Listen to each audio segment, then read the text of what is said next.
Greetings and welcome to the Prime Directive. I'm your host Jefficho, and my co-host is always Chris. Say hi, Chris. Hello.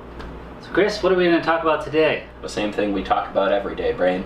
Star Trek news. Over the world.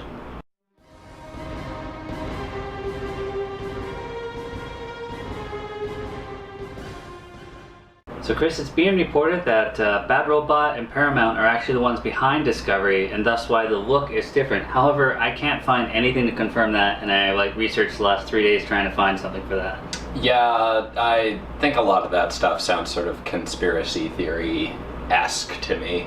I mean, there's a good middle line there of Alex Kurtzman, who worked on all the JJ ones and is also a producer on this. Mm-hmm. But other than that, I mean, there's really nothing to it. Well, if we don't have anything to support that, then what facts are we looking at? Well, I mean, Viacom and CBS actually split into two separate companies, and Viacom's subsidiary is Paramount, kept the movie rights to it, but Yeah. CBS kept the TV rights. And then, Les Munez actually canceled Enterprise, and he's part of the CBS one. It was just getting good.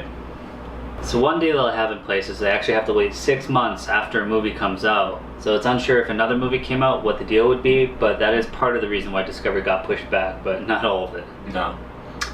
Yeah, and I'd heard there was some frustration on JJ's end that he couldn't spin his movies off into a TV show. Yeah, it's kind of disappointing because I think JJ is really good at TV and creating all these television series. Yeah. So Viacom reportedly lost $308 million in 9 months. Beyond was Paramount's biggest hit of the year at $343.5 million, but arguably didn't make enough to justify its $185 million budget. So it's really up in the air whether they're going to make a Star Trek 4. Yeah, a lot of the time with these sort of movie finances, you see these giant numbers being thrown around, and it's hard to imagine how even a small profit like that isn't enough for them. Especially when it's their biggest hit of the year. I think because they never actually justify the marketing, and the marketing is often for bigger films $100 million. Mm-hmm. Still, you think they could, if it really was their biggest hit, you think they could just tone the budget down a little bit and try again? Yeah, the next gen movies actually kept going further down in budget. Commander Data, stand down.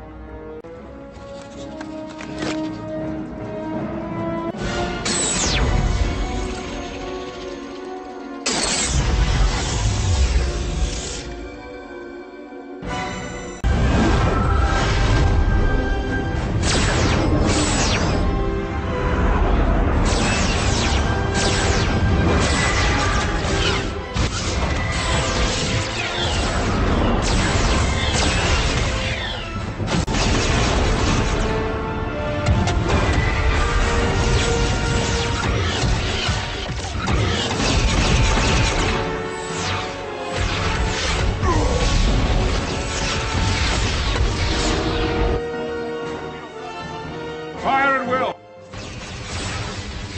Carl Urban and some of the other cast, I think they even talked to Zachary Quinto, and they're all down for a Star Trek 4. Yep. Yeah, I'd heard some, I think, rather enthusiastic things from Carl Urban, at least. Yeah, he said he wasn't very interested in doing 3 because of his experiences on 2 in the darkness there, but Justin Lin had talked him into it and then got him really excited to do it, and said if that's the last one they do, that he's happy because he felt it was a really good one. Yeah, it was a solid film. CBS also doesn't believe that a new Star Trek series is going to work on their channel or on their sister channel, the CW. I am vehemently opposed to a CW-style Star Trek show. Well, I mean, Enterprise was on CW, but CW has changed. That was, 15 years ago. Yeah, well, you know what? You can get your little Starfleet cadets and have their little teen drama. Yeah. So Chris, Enterprise was actually filmed in Paramount lot, so it was long before they moved to Toronto and after the split of the two companies there. Yeah, and I think part of Discovery moving to Toronto was also just a cost-saving measure. Oh yeah, everything's cheaper in Canada. Yeah. They should have just moved to Vancouver, because, I mean, we got everything. Hometown. Yeah, mountains, deserts. Yep, that's what made Stargate great. Yeah. Well, that's all the news we have on this conspiracy theories. Tinfoil. Yeah. So, as always, thanks for watching.